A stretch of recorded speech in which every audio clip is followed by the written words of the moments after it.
Hi, thanks for checking out my channel. This is Curtis, Sundance 88, and I haven't done a video in a little while, and I wanted to take advantage of this beautiful morning before it gets too hot out here in the desert.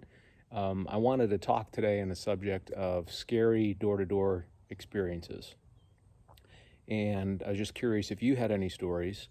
The reason I wanted to talk about this topic is because I have memories of this one summer when I was probably like 13 or 14. So I was baptized when I was 12.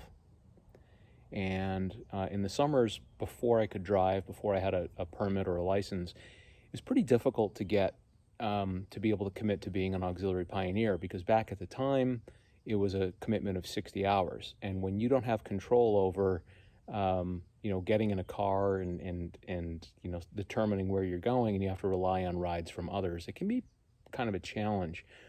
So the first time I tried it, I didn't actually commit to auxiliary pioneering because I didn't have a car yet, and it was going to be a little too difficult to do that. But I did set a goal for myself that I was going to work with other, pioneers and auxiliary pioneers and try to commit to a certain hour commitment for the month. So what that meant for me was that what worked out the best was some of the afternoon and evening witnessing arrangements. And so for field service, what they would do is they would have late afternoon, like a 4 or 5 o'clock meeting for field service, and you would go out and knock on some doors for a couple hours at the end of the day when there was a higher likelihood that you would get people home. The district conventions, as they used to be called at the time, usually fell in July, and that worked out well because July was the longest month in the summer, so you had that extra day, and so that extra day made a big difference in trying to be able to hit your time commitment. So one evening I was in a group, and it was a small group. There were only 3 of us in the car. So again, I was probably like 13 or 14 years old. The brother who was driving the car was about 10 or 12 years older than me, so he was in his mid-20s, and the third brother in the car was about 30. So this was the brother who was the oldest, had just started going out in the door-to-door work. So I don't believe that he was the Bible student of the third brother in the car, but it was one of his first times going out in the door-to-door activity, and it can be a little intimidating. You can have some anxiety about that. So the other brother decided, well, I'm going to work with, the 2 older brothers were going to work together as a pair, and they were going to work with me on the same street. So when you have a district convention nearby, there's usually a special tract that goes out, and your role as a publisher is to spread the word, not the message of the Bible, but rather the message of there's a convention coming up. So the convention city was very, very close by, about a 15-minute drive from the territory that we happen to be working. And the tract essentially says, here's the theme of this year's convention. There's going to be a keynote address on Sunday. Here's the topic of that address that's crafted for the public. And we would love to have you come. Here's all the details, where and when, and the address, and all the information you would need. We would love to have you come on by. So there's reasons why the organization wants to get the attendance count bolstered at events like that, but that's a different video. But from a witness standpoint, this activity was actually pretty easy. So all it consisted of was knocking on the door and introducing yourself. You're in a volunteer work, and saying you were invited to a special event that's taking place nearby. Hand the customer the tract. There's all the information you need to know about it, and then move on. So when you got somebody at home, it was a very quick 20-second, 30-second conversation, less than a minute. If you didn't get somebody home, you just folded up the tract and slid it in the door, and you went on to the next house. Pretty easy work. So the arrangement in this particular evening was these 2 older brothers said, so we're going to work together, and what we'll do is we'll just leapfrog houses. So you'll work every other house on this street, and we'll work our way all the way up this street, and then we'll cross over and we'll work every other house on the way back to where the car is parked. Pretty easy. So we're doing that. They do this house. I'm doing the house after them, and then they would cross me, and we kind of, leapfrog our way up the street. I get to this one house, and a gentleman answers the door, and takes the track and he's looking at it as I go over my presentation or pitch.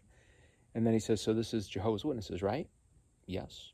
"Okay." So he started asking me some doctrinal questions, not confrontational stuff, just, why do you believe, or what are your beliefs on this topic or that topic? Now, keep in mind, I'm like 13 or 14.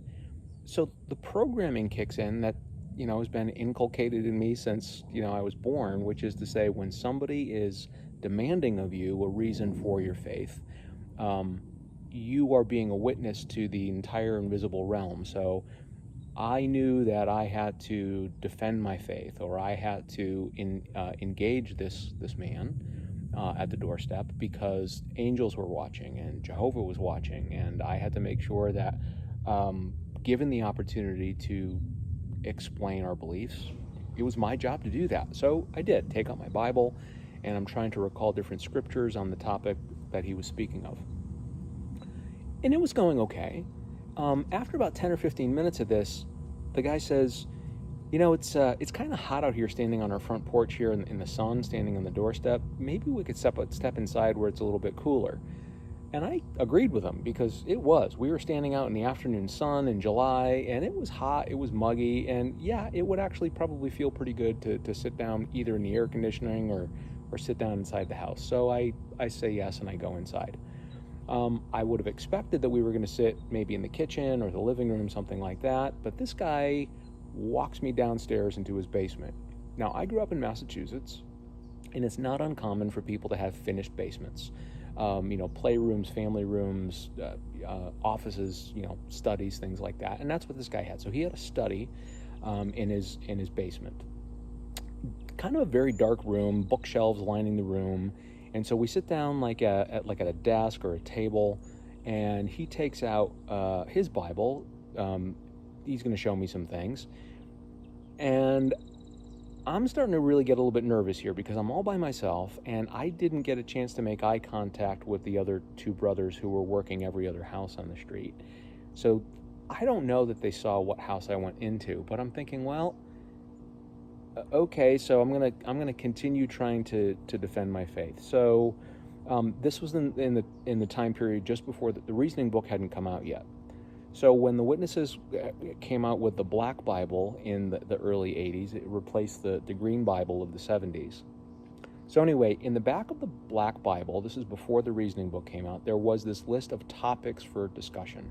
So you could look up whatever topic that you were engaging the household around, whether it was the Trinity or cross or blood or holidays or whatever, and there would be a list of a couple scriptures that you could share, and that's what I started doing. But this conversation started to drag on, and I was in there for a while, and I was getting more and more freaked out, because I wasn't obviously making headway. As a 13 or 14-year-old, I didn't have the persuasive capability to be, leading this adult man to a conclusion, to swing him around and sway him around to our way of thinking as witnesses. And so I start to get really, really anxious, and I'm kind of panicking inside. So what does the programming say you're supposed to do when you start feeling anxiety? Throw your burden on Jehovah. So I start praying, and I'm like, please just, I want to get out of here, and I don't know how to get out of here. So at some point, I just kind of shut down, and I stopped talking. And this guy keeps talking, and he's talking, and he's talking about whatever he's talking about.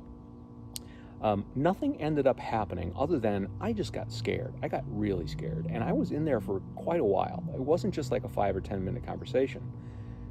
So by the time I get out, the other two brothers were really worked up into a frenzy. They had been very, very concerned, because I had been gone for a long time inside this house. They didn't know which house that I had gone into. So they actually started knocking on the house, on every house on the street, saying, hey, there was a third member of our group, and we don't see him, and did he come to this door? And so they were working their way back to this house. So my reason for saying it is, here was a situation where it seemed like a very, very innocent activity. Handing out tracts. Here you go, here's your tract, move to the next house. Here you go, here's your tract. So there was no, you couldn't plan for a situation where somebody would take you into their house and take you into their basement and keep you there for a long time. nobody thought that something like that could have happened. But the situation is that it did in fact happen. And I think to this day, if I were to talk to that brother who was in charge of organizing the work arrangements that afternoon, that he would probably have made some different arrangements.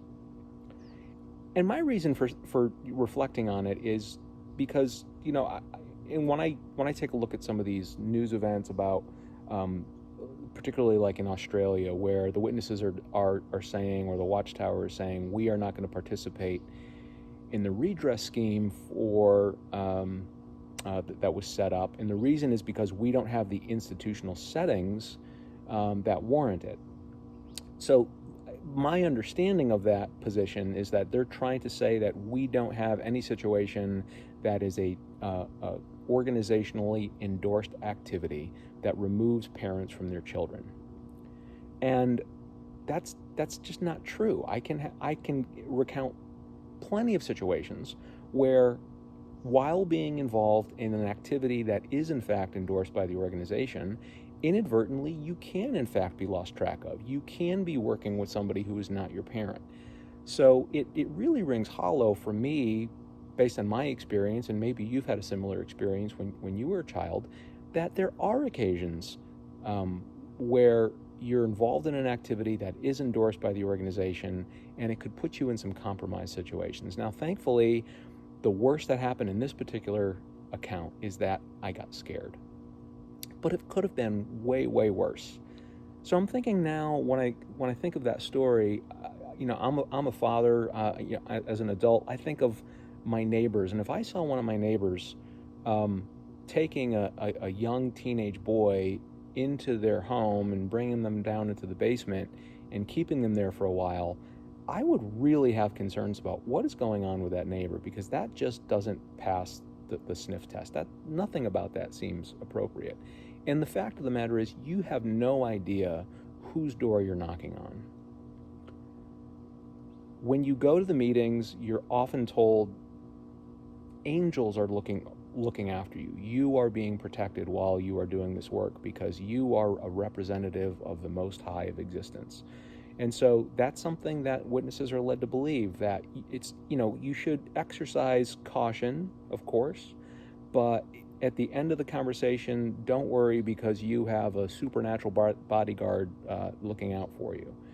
And maybe a witness would listen to my testimony and say, you know what, how do you know, Curtis, that in fact somebody, you did have an intercession, somebody did intervene, because it could have been a lot worse, and it didn't end up being worse. So your prayers were answered, and you were able to leave that setting. I can completely understand why a believing witness might say that in listening to my story. But I wanted to share that, and I wanted to just kind of put those circumstances out there. I'd really be interested to hear what your take is. Have you ever had any experiences like that? I would just love to hear, what story. So feel free to comment below. Let me know what you think of the video. It's great seeing everybody again. I'll try to make videos on a little bit more regular of a cadence if I can. But I hope everybody's staying safe, and I'll see you next time.